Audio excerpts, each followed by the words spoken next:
खिलाफ नबर्द आजमाई का दौर है, मज़ाहिब के खिलाफ तौहीन के बाजार गर्म है। ऐसे आलम में एक शख्स जो हुजूर को नंबर 1 पे रखता है और वजाहत करता है, क्या लिखता है सुने। My choice of Muhammad to lead the list of the world's most influential persons may surprise some readers. उसने खुद लिखा, may surprise some readers and may be questioned by others. वो कहता माई चॉइस ऑफ मोहम्मद, मैंने जो मोहम्मद को पसंद किया सल्लल्लाहु अलैहि वसल्लम, किस लिए? To lead the list. ये जो 100 लोगों की लिस्ट है, इस लिस्ट को लीड करने के लिए, इस लिस्ट की क़यादत के लिए, इस लिस्ट के नंबर 1 पे रहने के लिए मैंने जो मोहम्मद अरबी को पसंद किया है। मेरी ये पसंद में सरप्राइज सम रीडर्स, बहुत से पढ़ने वालों को सरप्राइज कर देगी, and may be questioned by others, और बहुत से दूसरे लोगों के जरिए सवाल किया जाए, तुमने ऐसा क्यों किया? तुम खुद ईसाई हो, अपने पैगंबर हजरत ईसा को तुमने क्यों नहीं रखा? हजरत ईसा को उसने 3 नंबर पे रखा, न्यूटन को उसने 2 नंबर पे रखा, 4 नंबर पे उसने गौतम बुद्ध को रखा, और फिर 100 लोगों की पूरी लिस्ट में फिर एक ही मुसलमान हुजूर के बाद, हुजूर के बाद फिर एक ही। ऐसा नहीं है कि नहीं मुसलमानों का हमदर्द था, हमदर्द होता तो 4-5 मुसलमान लाता, 10-20 लाता, लेकिन हुजूर को लाया, हुजूर के अलावा एक ही मुसलमान, और ठीक 50वें नंबर पे उमर इब्ने खत्ताब को उसने रखा रदी अल्लाह ताला। हुजूर के बाद सिर्फ हजरत उमर, बाकी कोई मुस्लिम नहीं। अगर मुसलमानों से मोहब्बत होती तो और लाता। ये बता रहा है कि मोहब्बत नहीं है, कहीं ना कहीं खाने दिल में है वो चीज, मजहब का तासुब है, लेकिन उसके बावजूद अपने पैगंबर को नंबर 1 पे नहीं रख रहा, मुसलमानों के पैगंबर को नंबर 1 पे रख रहा, हजरत ईसा को 3 नंबर पे रख रहा। तो कहता है कि बहुत से लोग सरप्राइज होंगे और बहुत से लोग सवाल करेंगे। तो जवाब सुनिए उसका, बड़ा खूबसूरत जुमला लिखा है रजा भाई हुजूर की शान में जो उसने खिराज पेश किया। लिखता है, but he was the only man, हुजूर के बारे में वो लिखता है, but he was the only man in history who was supremely successful on both the religious and secular levels। क्या मतलब इसका? इस जुमले को समझने के लिए आप पहले एक चीज तमीदन समझ लीजिए। देखिए, हमारे समाज में इस वक्त की जो दुनिया है उसने मजहब का खाना अलग कर दिया है, सियासत का खाना अलग कर दिया है, मुआशरत का खाना अलग कर दिया है। कम से कम 3 चीजों को ले लें, मजहब अलग, समाजियात, सियासियात, माशियात, social system, political system, economic system, इन तीनों को अलग रखा और रिलीजियस का खाना अलग रखा। ठीक है, आप मजहबी हैं वहां रहे, लेकिन समाज में ऐसे ही रहना है, चाहे मुसलमान है, चाहे हिंदू है, चाहे ईसाई है, चाहे यहूदी। इस वक्त हम मुसलमानों की भी सूरत हाल इससे कुछ अलग नहीं है। माफ कीजिएगा, हमारे तर्ज अमल से कहीं ना कहीं ऐसा लगता है, माफ कीजिएगा बहुत भोंडा जुमला कह रहा हूं, और मुफ्ती साहब किबला बचा ले जाएंगे, मुझे तावील कर ले जाएंगे, आप भी मुफ्ती साहब, हमारे तर्ज अमल से ऐसा लग रहा है कि अल्लाह रब्बुल इज्जत तो मस्जिद में है बस। हम 5 वक्त आएंगे, दंडवत कर लेंगे, हो गया, आप मस्जिद में रहिए, हमारे घर में आपका कोई रोल नहीं है। हमारे घर में अल्लाह रब्बुल इज्जत का कोई रोल है? हमारे समाज में अल्लाह के कानून का कोई रोल है? हमारी दाखिली जिंदगी हो या हमारी खारिजी जिंदगी हो, उसमें हाकिमियत किसकी है? अल्लाह रब्बुल इज्जत की। कहीं दूर दूर तक नजर नहीं आता अल्लाह, दूर दूर तक नजर नहीं आता अल्लाह। ये जो सेकुलरिज्म का फितना था कि मजहब को अलग कर दो, मुसलमान भी इस फितने में मुलव्विस हो गए। इकबाल कहता है, जलाले बादशाही हो कि जमहूरी तमाशा हो, जुदा हो दी सियासत से तो रह जाती है चंगेजी। अगर सियासत से ये दीन जुदा हो जाए तो चंगेजी रह जाएगी, और जब तक सियासत से दीन जुड़ा रहेगा या दीन से सियासत जुड़ी रहेगी, उस वक्त तक जमाने के लिए रहमतुल लिल आलमीन का सदका बढ़ता रहा। जो ही हमने सियासत से दीन को अलग कर दिया, ये सियासत अब अपने मानने वालों के लिए और अपने समाज में बसने वालों के लिए ये सियासत रहमत नहीं जहमत बन जाएगी। और जब तक सियासत में दीन है तो यही सियासत रहमत है। पैगंबर इस्लाम की सियासत देख लें आप, रहमत है कि नहीं है? परिंदे के घोंसले से बच्चा उठाया गया, एक सहाबी ने उठा लिया। ये भी तो सियासत है, ये भी पॉलिटिकल सिस्टम है एक हुजूर का। परिंदे के घोंसले से बच्चा उठाया गया और मजलिस में हुजूर बैठे। अचानक हुजूर के सरे अनवर के करीब एक परिंदा आया और अपनी जबान में कुछ चहचहाया और चला गया। हुजूर सहाबा को मुखातब करके कहते हैं, तुम में से कौन है जिसने इसके घोंसले से इसका बच्चा उठाया? ये चिड़िया आके मुझसे यही शिकायत कर रही थी, या रसूल अल्लाह मैं तड़प रही हूं, मेरे घोंसले से किसी ने मेरा बच्चा उठा लिया। हुजूर फरमाते, तुम में से कौन है जिसने इसके घोंसले से बच्चा उठाया? एक सहाबी कांपते हुए कदमों से खड़े हो गए, या रसूल अल्लाह मुझसे ये खता हुई, मैंने उठाया। हुजूर फरमाते, जाओ इसके घोंसले में वापस करो। ये भी तो सियासत है। सियासत में अगर दीन शामिल है तो इंसानों को तो छोड़िए, चरिंदो परिंद के लिए वो सियासत रहमत है, और अगर सियासत से दीन निकल जाए तो इंसानों के लिए जहमत है। तो कहा इकबाल ने, जलाले बादशाही हो के जमहूरी तमाशा हो, जुदा हो दी सियासत से तो रह जाती है चंगेजी। आज सेकुलरिज्म के फितने में ये उम्मत भी मुलव्विस हो गई, गिरफ्तार हो गई। हमने ऐसा समझ लिया है कि अल्लाह रब्बुल इज्जत मस्जिद में है बस, जैसे कि दूसरों का रवैया है, घर में खूब शराब नोशी और उसके बाद गए 2-4 मरतबा ऐसे ऐसे हिलाए, ऐसे ऐसे कर लिए होगी, ऐसा महसूस होता भगवान यही है बस। कहीं ना कहीं हमारा भी तर्ज अमल और हमारी भी रविश उन्हीं की तरह होती जा रही है, सेकुलरिज्म के फितने में मुलव्विस होकर। ये तो नहीं होना चाहिए ना। तो आज की दुनिया ने मजहब के खाने को अलग किया, social system, political system, economic system, इसको अलग किया, जिसको सेकुलरिज्म कहा जा रहा है। मजहब अलग, ये चीजें हैं। अब सुनिए, माइकल हार्ट लिखता है, but he was the only man in world supremely successful on both the religious and secular levels. जब मैं तारीख इंसानियत का मुताला करता हूं, 100 लोगों को मैंने मुताला किया है, हज़रत ईसा को भी परखा है, देखा है, गौर किया है, मेरे पैगंबर है, मेरे नबी हैं, मैं उन पर ईमान लाया हूं, मैं उनका उम्मती हूं।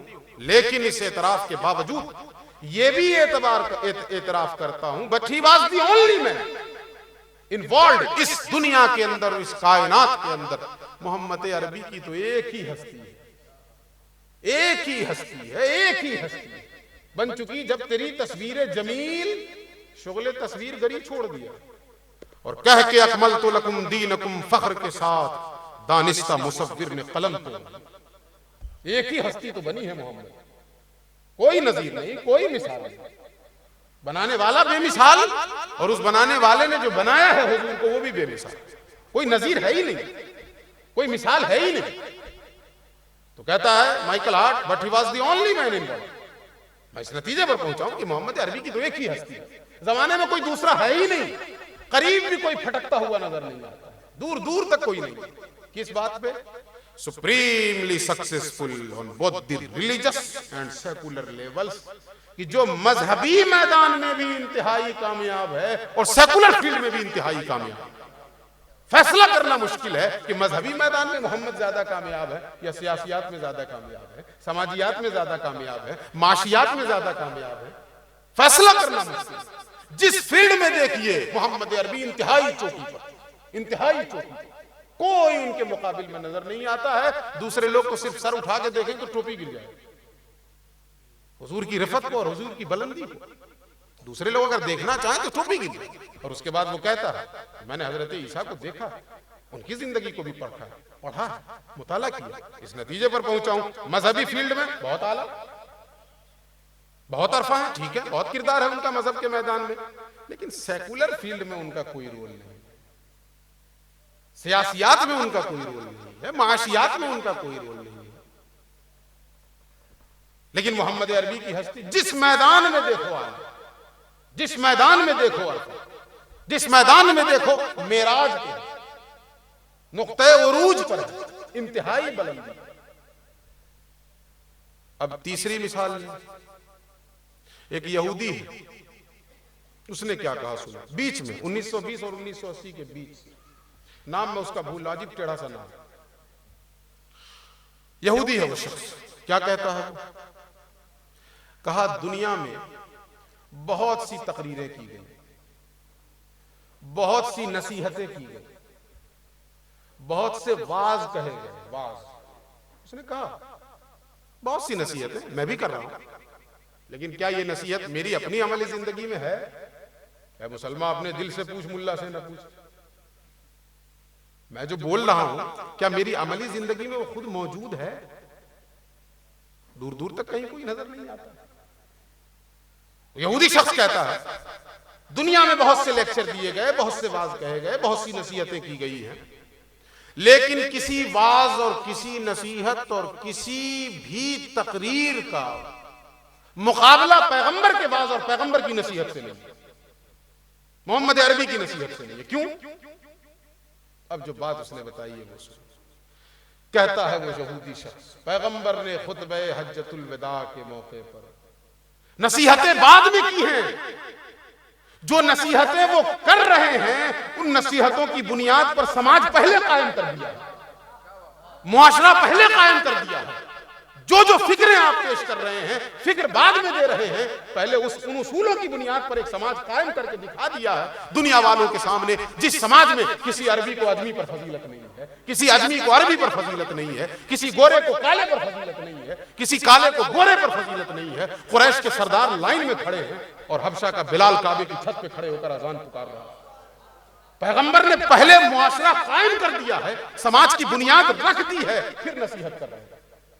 पहले ज़ाब्ता पेश कर दिया दुनिया वालों के सामने, अमली सूरत में दिखा दिया, देखो मैंने एक समाज दिया है तुम्हें, एक मिसाल है, एक आइडियल है, और फिर नसीहत कर रहे हैं।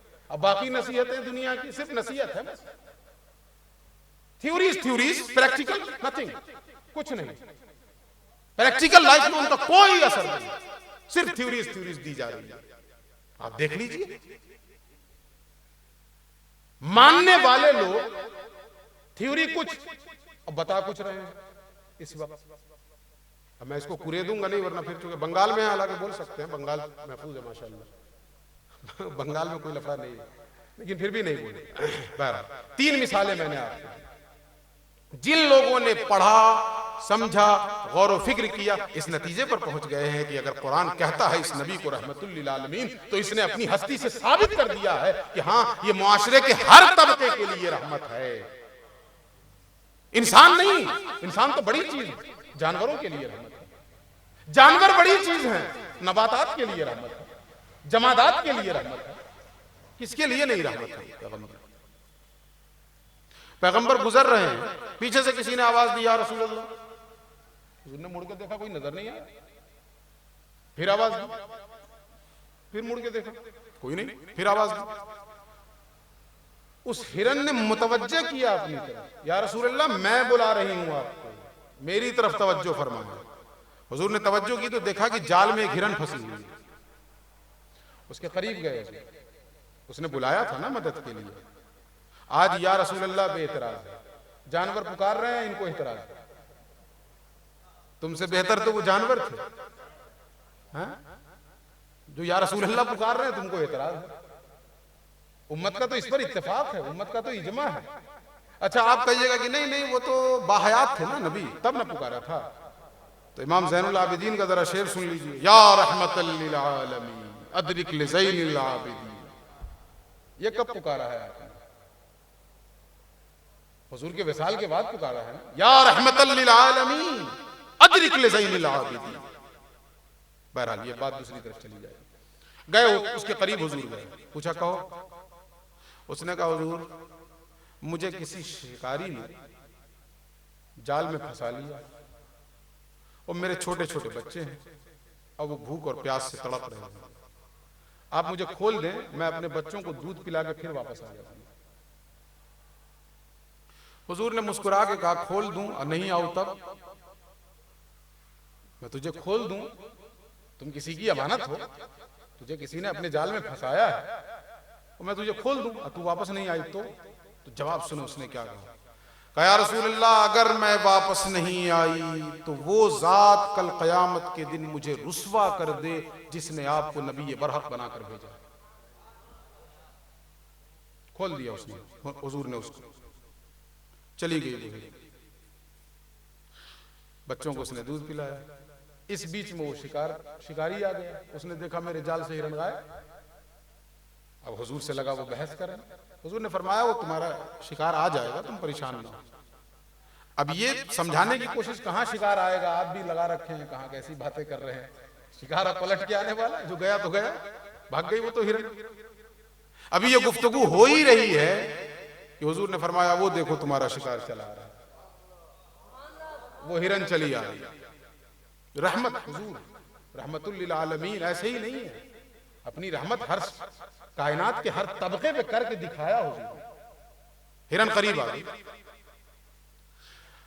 अब उसने देखा जब उस शख्स ने, अल्लाह, उसका ईमान ताजा हो गया, ये कोई मामूली हस्ती नहीं है। इन्होंने कहा था हिरन वापस आ गई, ईमान ले आया, सिर्फ इस बात को देख के ईमान ले आया। और उसके बाद वो कहता है या रसूल अल्लाह आप मुझे कुछ नसीहत कर दें। तो आपने फरमाया पहली नसीहत तो यही है कि अल्लाह के लिए इसको आजाद करो, अल्लाह के लिए इस हिरन को आजाद करो। उसने फौरन कहा मैंने अल्लाह के लिए इसको आजाद कर दिया। उसकी जबान से ये जुमला निकला, अब हिरन जो है हुजूर का तवाफ कर रही है यूं, और अपनी पीछे वाली दोनों टांगे उठा उठा के कूदती थी और एक बात कहती जाती थी, एक बात ही कहती जाती थी, मैं गवाही देती हूं कि आप अल्लाह के रसूल हैं, मैं गवाही देती हूं कि आप अल्लाह के रसूल हैं, मैं गवाही देती हूं कि आप अल्लाह के रसूल हैं। ये है रहमतुल लिल आलमीन। इंसानों को तो छोड़िए, जानवरों पर रहमत, जमादात पे रहमत। उसने हन्नाना का वाकया नहीं सुना आपने?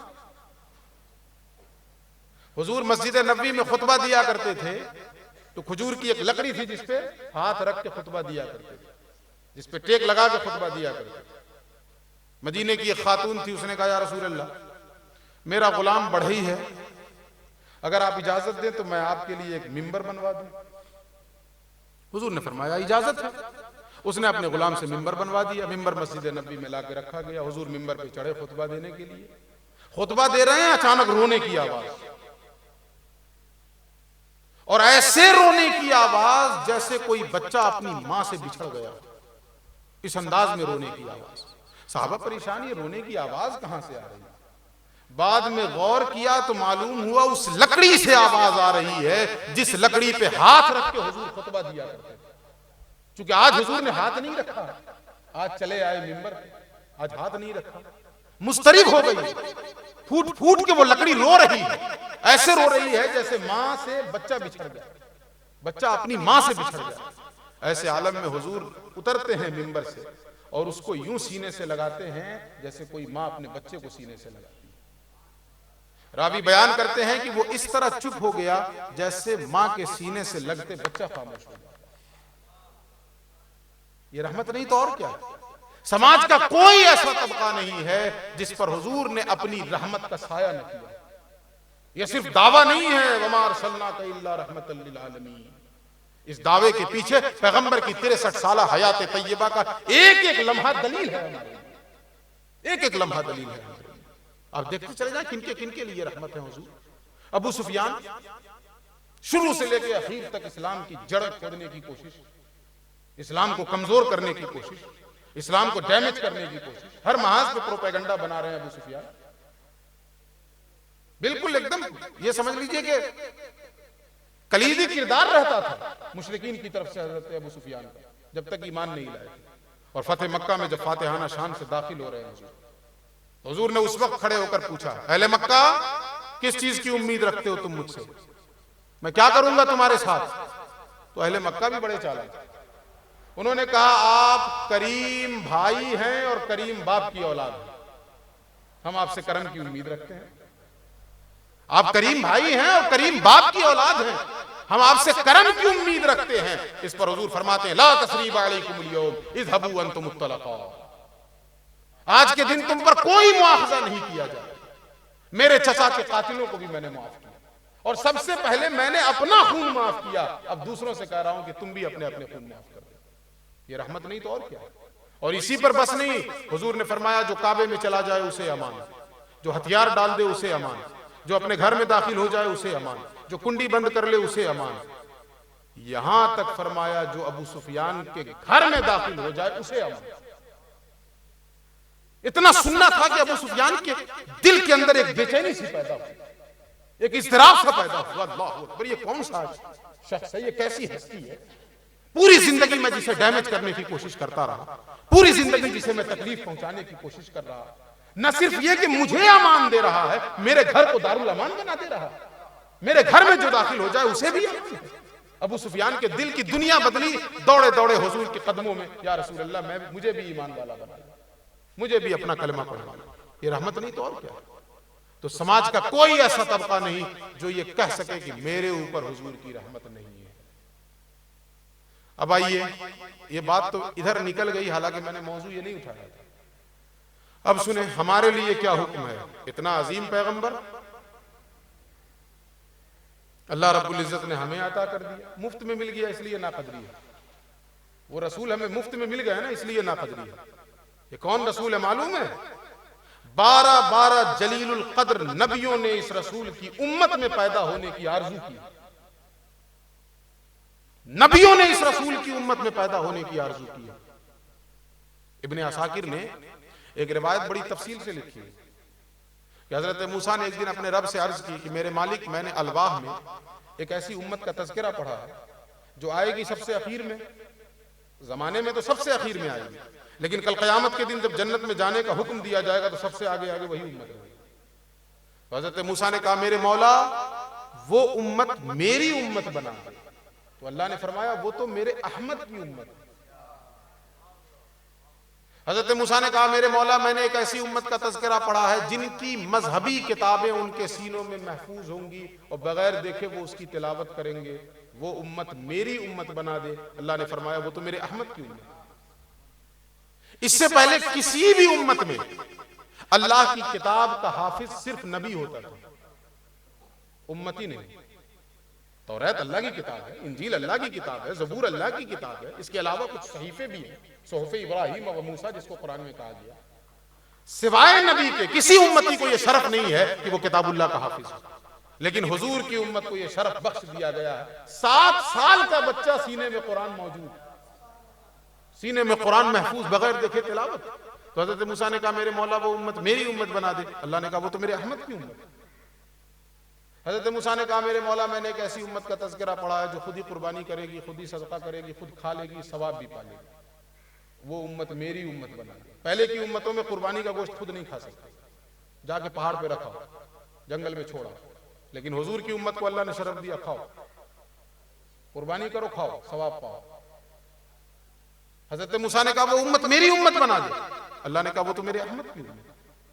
बहुत सवाल किया, बहुत सवाल किया, हर सवाल के जवाब में वो तो मेरे अहमद की उम्मत है, वो तो मेरे अहमद की उम्मत है। आखिर में हजरत मूसा अर्ज करते हैं बारी ताला तो फिर मुझे उस अहमद की उम्मत में बना। मूसा जैसा पैगंबर कलीमुल्लाह है जिससे अल्लाह ने हम कलामी का शरफ बख्शा, वो पैगंबर और वो नबी हुजूर की उम्मत में होने की आरजू कर रहा है, और हमें मुफ्त में ये नेमत मिल गई है तो नाकदरी कर रहे हैं। जरा बराबर एहसास है कि अल्लाह रब्बुल इज्जत ने कितनी बड़ी नेमत हमें अता कर दी, कि पैगंबर की उम्मत में पैदा कर दिया। सिर्फ अगर इसी एहसान के बदले में पूरी जिंदगी सजदे में सर रख के गुजार दिया जाए फिर भी अल्लाह के इस एहसान का हक नहीं अदा हो सकता।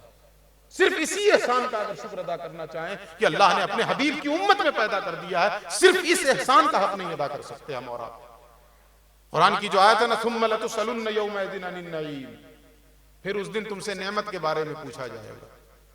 इमाम बाकिर से किसी ने सवाल किया हुजूर यहाँ नेमत से क्या मुराद है?